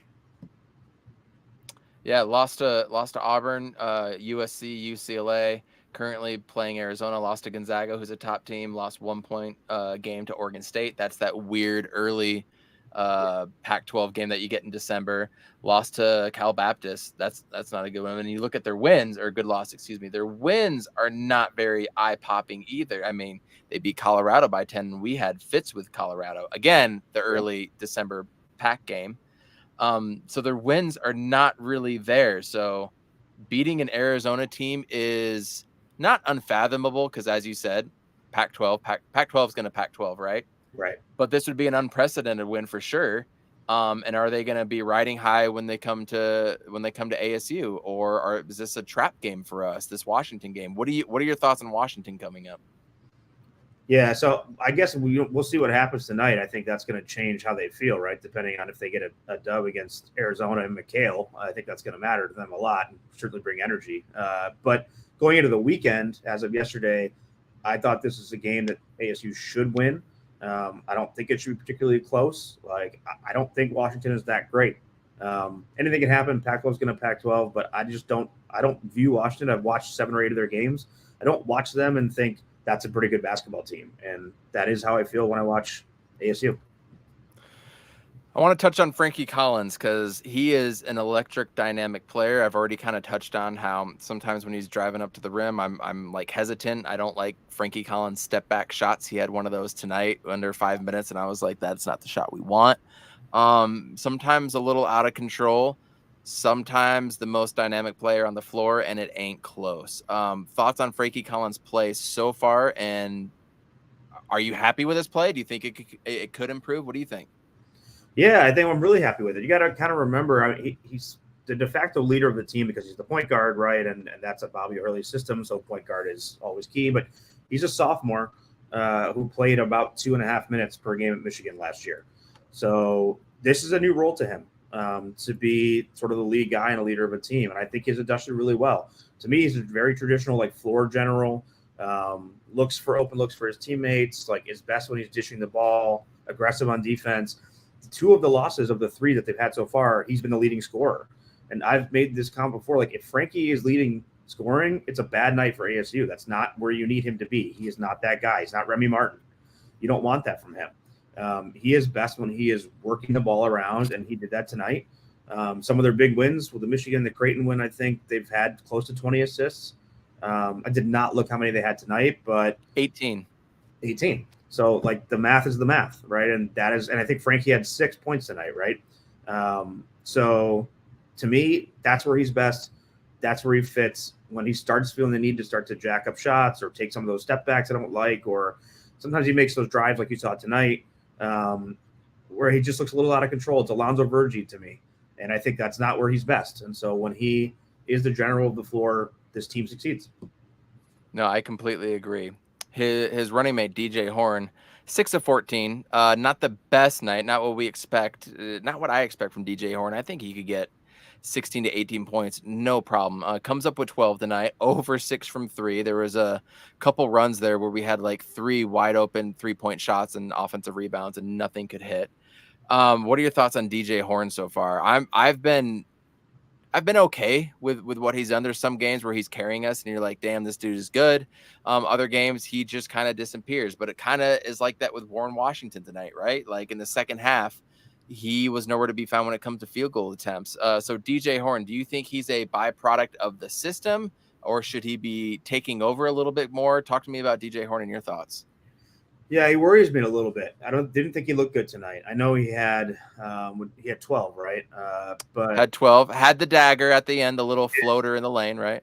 He did fair, but he worries me. I have a group chat with some diehard ASU basketball guys that we kind of go throughout the game, and I almost texted like I'm worried about DJ with 4 minutes left, and I didn't because I thought it was bad luck, but I am. His shot doesn't look the same. It doesn't look right. He looks off. I think was he 0 for 6 or 1 from 6 for 3, something like that. Right. Which usually he's money from 3, and he hasn't in the last few games. And then even down to like, maybe this is putting a bit too much emphasis on this, but even at the very end, when he gets that offensive foul on the inbound, when all he needs to do is ice it or move the ball throughout the trap, he doesn't. And I was watching him afterwards, and it's a little bit jaded because you're watching the footage, but versus being in person, but he looked lost after that offensive foul. And I just don't know that he's where he needs to be or where he can be, certainly. So I think he'll be okay. He's a contributor. He's getting used to playing more off the ball. Last year, he brought the ball up a lot, right? So now he's got Frankie. He didn't have that last year. But I'm worried a little bit. It's not where you should be. And I almost feel different. I feel actually very comfortable and confident with him that he can create his own shot and be able to do something. The 3-point shot, that's a conversation in its own. But when I'm watching him on defense, I feel like he's the one always making the correct rotation. Yeah. Almost every time I'm seeing him on defense do that. I'm wondering if that's part of why he's been playing a little bit more too. There was a moment in the game where we turned the ball over. I want to say it was Jemiah Neal or something like that. Turned it over on our side of the court. Everybody's coming back and they're passing the ball every which way. He had the headiness to be able to know that he's got to get to the corner because that's where the ball is going to go. Right as he turned and started going over there, pass went over there, got it covered. By that time, somebody else rotated to the top of the key where the ball went next, and like everything was fine. And I was like, man, that would have been a wide open 3 and we'd have been up 1 at that point. So there's a lot of things I'm actually liking from DJ Horn, and it's what you pointed on. He's getting used to playing sidekick and being off ball, right? And I think that's different, especially with a dominant ball heavy point guard and Frankie Collins, who tries to kind of get it to everybody. But also you got Devin Cambridge, who's been trying to think of his name, played with Jahi Carson, Jermaine Marshall, rest in peace. This almost feels like a Jermaine Marshall or a Carrick Felix kind of outburst of a year, where it just kind of came from nowhere. He's averaging like almost 18 a game. He's by far our best offensive player, but again, peaks and valleys, man. Peaks and valleys. I mean, there were 2 lob plays tonight, that ended up losing possession. The first one to Dev, where he looked over and just kind of floated it, and it wasn't a good pass at all, and it was behind him. The second one he passes, and there's 2 people catching it for the lob. So heady player again, long arms, better defensively than I thought. Great player. Up and down, though. Up and down. Tonight, he had 13 points, 4 of 6, 2 for 4 from 3, 3 for 4 from free throw, 5 rebounds. He just did a little bit of everything. Talk to me about the Cambridge brothers, specifically Dez. Yeah, I love watching them play together. I mean, you can just, it's Right. exactly what you would ever think 2 brothers would play like, right? It's just fun to watch them. So I think it's interesting. And I said this a few weeks ago in the space. I don't have the stats in front of me, but Dez has had big nights, and then he's had low nights. And when you look at averages, I think he sits somewhere around like 10-5-3 or 7-5-3. 11.1, 3.3 rebounds, 1.7 assists. Okay, so a little bit lower than I thought even. And then versus Dev, I think is roughly around the same, which is not what you would expect from him. Where does he sit? Do you have it in front of you? I'm pulling it up right now. So basically, the twins or the brothers average each other out. He's averaging 10 points, 5.4 rebounds, but barely an assist a game. So it's roughly the same, give or take a 1 or 2 here or there, which is not what you would have expected coming in. You would have expected that Dez is the premier player, particularly scorer, and that Dev would. Okay. Check this. So last year, Dez at Nevada added 16.1. Dev at Auburn averaged 5. That's about 21 points per game. Now they're averaging 10 and 11.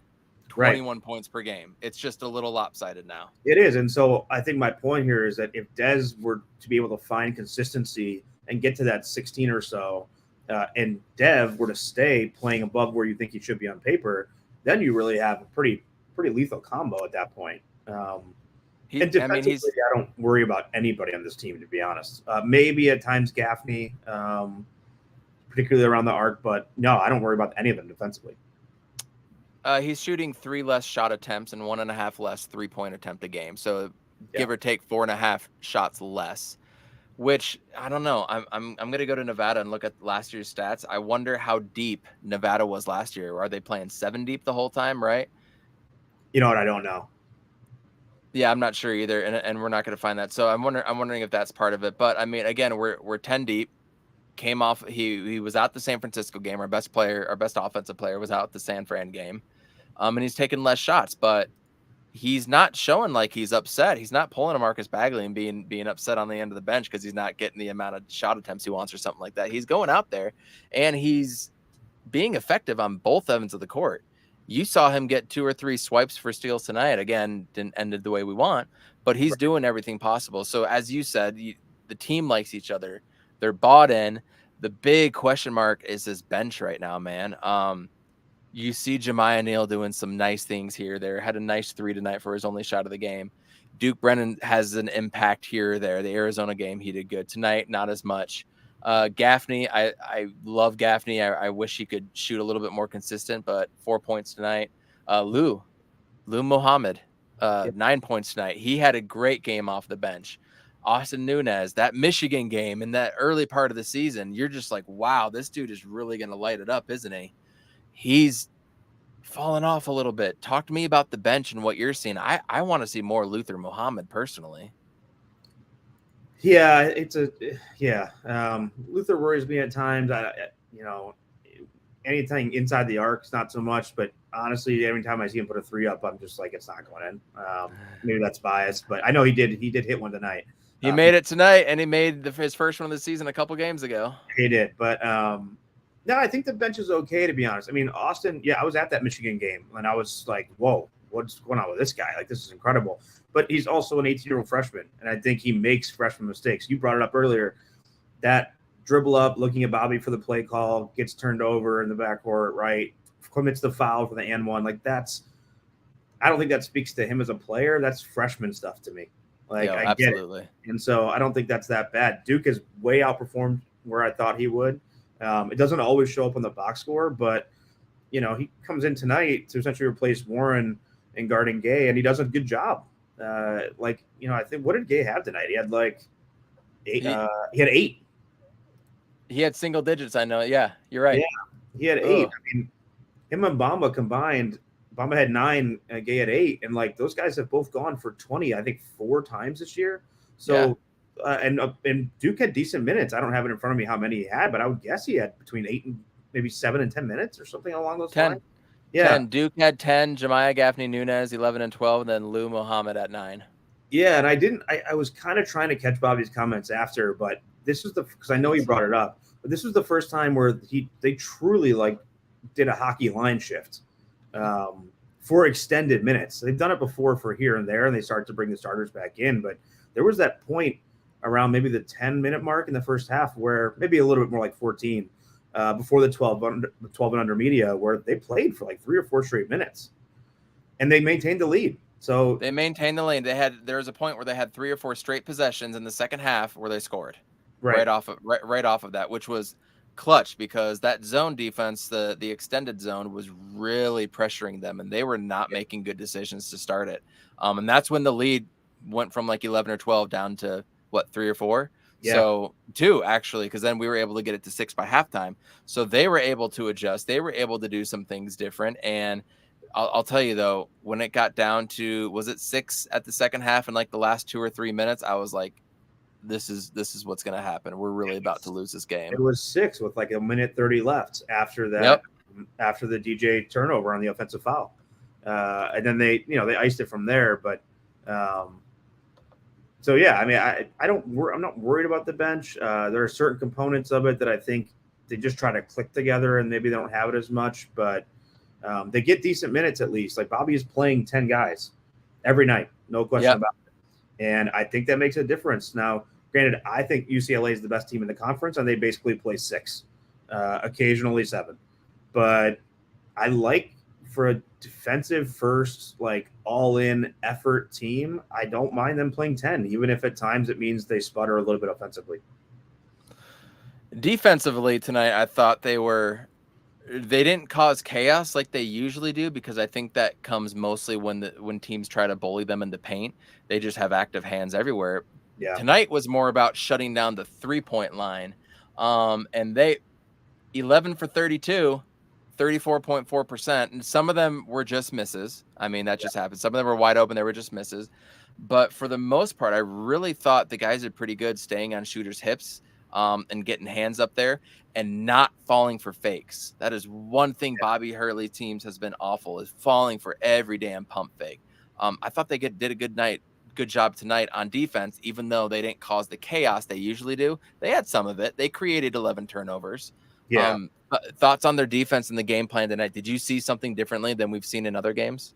The only thing that bothered me, or that I thought they could have cleaned up, is that they didn't adjust to the fact that Mullins was on fire. And he'll do that to you. Like, he's had games this year where he's gone for 24, 22, 16, where he'll shoot like 70, 75% from 3.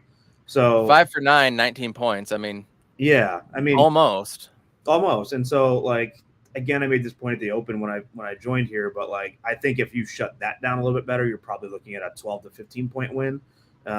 Because all in all, I mean, I think for the most part, they shoot about 36-ish, let's call it 35 for meaning Washington State from 3. And I think they were at like 35 or 32 tonight. So by and large, you kept them where they need to be. So I thought the defense was good, but there was a little bit of a lack of an adjustment to Mullins. 36.4, and they shot 34 tonight. So they're about where they need to be. Right.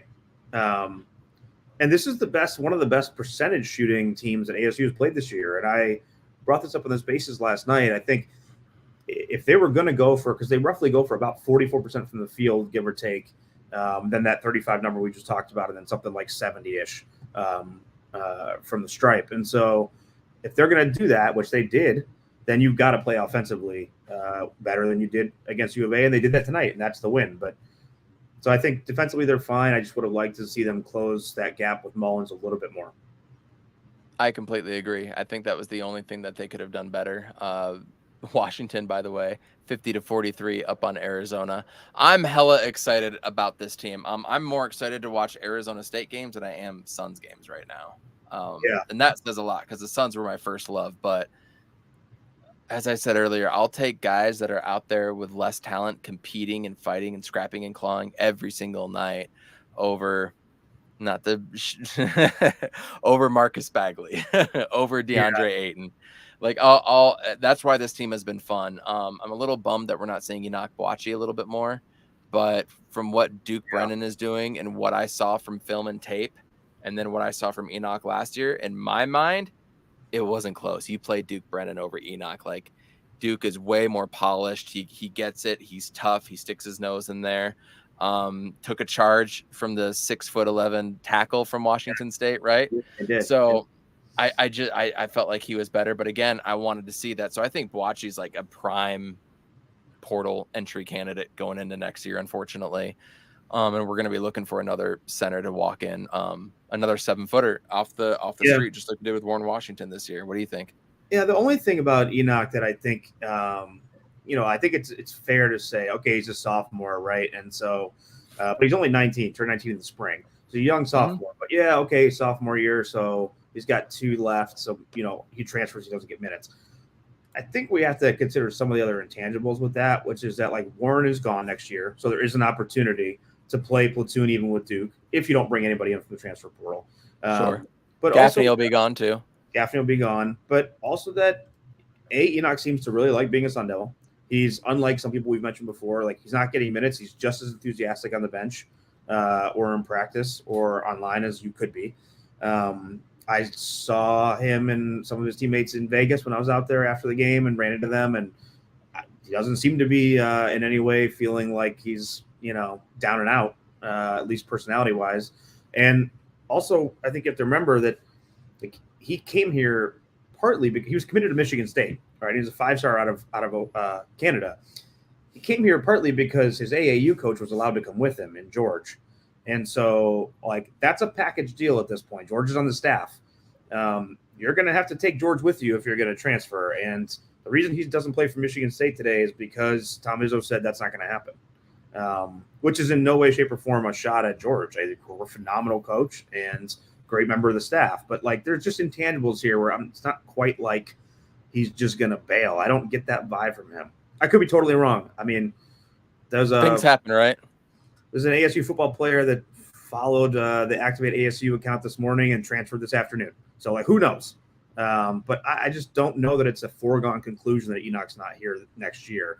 My concern is I don't know how he's supposed to develop if he's literally not getting minutes.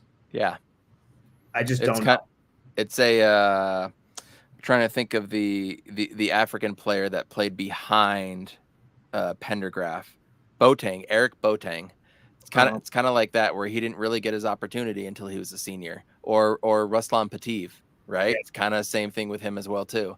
Also, guys that stayed around 4 years, or I guess Boateng was a Duke transfer, but he stuck around for 2 or 3 years in a Sun Devil uniform until he got his opportunity to shine. So I'm really excited about this team and the potential.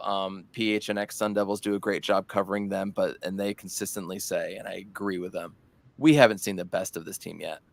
That's what's exciting. Mm-hmm. That's what I'm excited for. I'm more nervous now. I think I'm going to be just more nervous every single game that comes up because I do have such high expectations. Partly because I called it and everyone's like, oh, this team ain't making the tournament. I'm like, no, this is the tournament team. Yeah. Top to bottom, we're 12 deep. That's when we had Enoch playing and Marcus. Mm-hmm. Who's going to be the one that's not going to play? This is that team. So I'm nervous that my prediction wouldn't come true. But ultimately, I just really want them to succeed. I think this is his best team since the Lou Dort, Zylan Cheatham team. Yeah.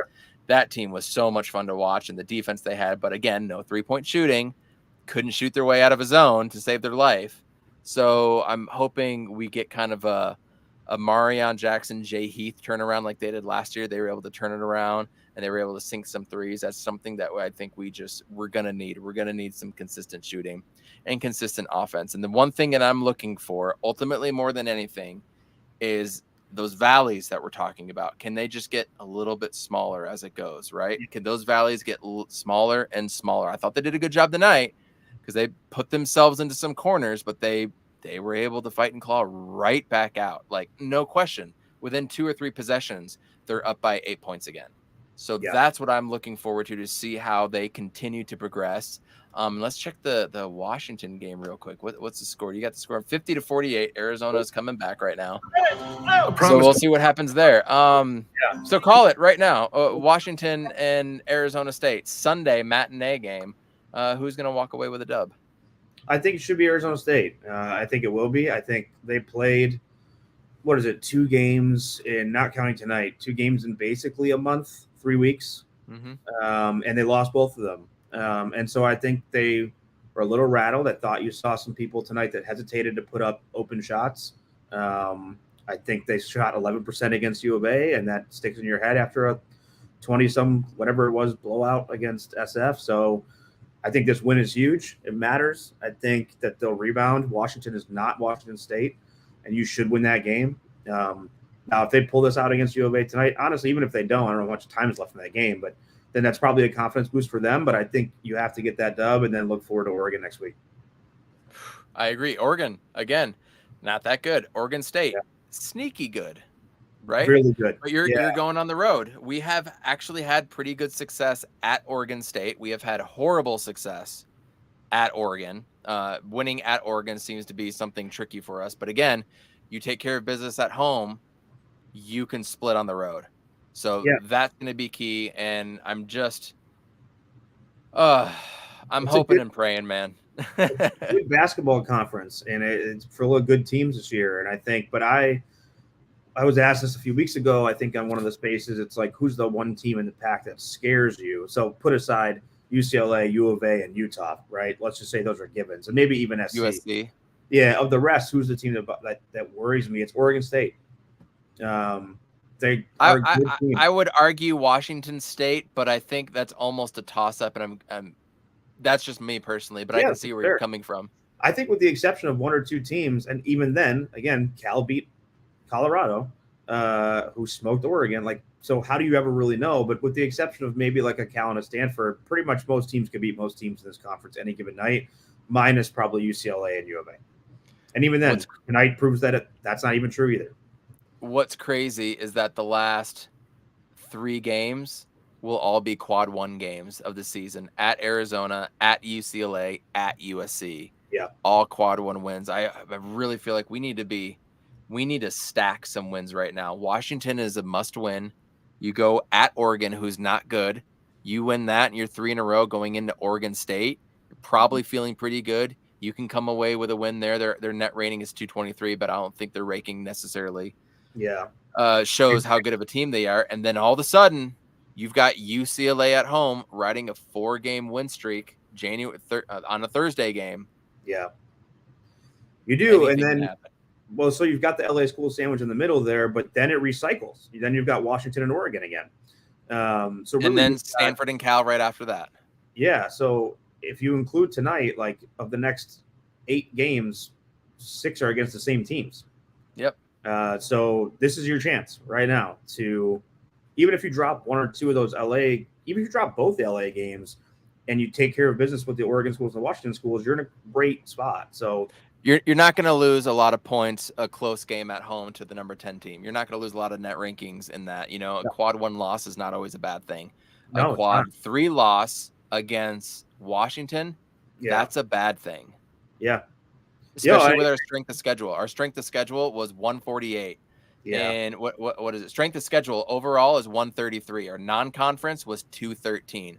Yeah. So when you start pinpointing and looking at teams that are all the first 4 in, first 4 out, people look at the strength of schedule like, well, theirs was like top notch. They've played 8 top 25 teams. ASU, you played 213. We're not going with you, right? Yeah. So these are the games you cannot lose. They're 8-2 in their last 10. Actually, I guess if you want to go farther, 10-2 in their last 12. This team Sure. can ride the hot hand. They can do hella good. I expect a Washington win, and hopefully in the next week or so, you'll be able to join me again, and we can continue talking about how good Arizona State is, because it's great to talk about good hoops. It's good to talk about Dillingham being in there and having good juju around the programs. And again, I don't know if you follow ASU baseball. I'm looking forward to this year with Bloomquist and their top recruiting class. Yep. Pitchers that they brought in, like, things are looking good around Arizona State. This time last year, it was doom and gloom, baby. It was awful ASU Hoops team coming off of COVID, an awful scandal and everything going on with ASU, Jaden Daniels transferring. So this is just a breath of fresh air. It is. And any last thoughts on ASU Hoops right now before we get out of here for the night? I think it's a good team. I think you got to take care of business and win these games. You got to win. You have to take care of Washington on Sunday and then try to compete against the big boys with the LA schools in Arizona. And let's see where this goes. But I believe in the team. I think they're going to try to figure out how to put together a good game the way they did in Michigan end to end, and they'll be fine. As John Rothstein says, be in position to be in position. And that is exactly what Arizona State did tonight. Again, they play Washington 5 o'clock local time on Sunday. It's kind of a weird Sunday game when everybody else plays Saturday. One more check on the ASU or Arizona, Washington. Arizona's up 1 now on Washington. So there you go. He's on Fire podcast. It was great to be back, everybody. Please like, share, subscribe, do all that fun stuff that you normally do. We'll catch up with you guys next time. Peter, thank you again. Tell everybody where they can find you. You can find me at Boyle176, BOYLE176, or more importantly, at activate_ASU, which maybe we'll talk about next time. But follow us there. We're doing a lot of good stuff with NIL and partnering with Sunny Angel, and we got some good stuff going on. And we're going to bring all that to you next time. Thank you for joining by, Peter. If you want to just hang around a second, we'll talk backstage. And everybody have a good night. Thank you. Go Suns. Go Devils. He's on Fire.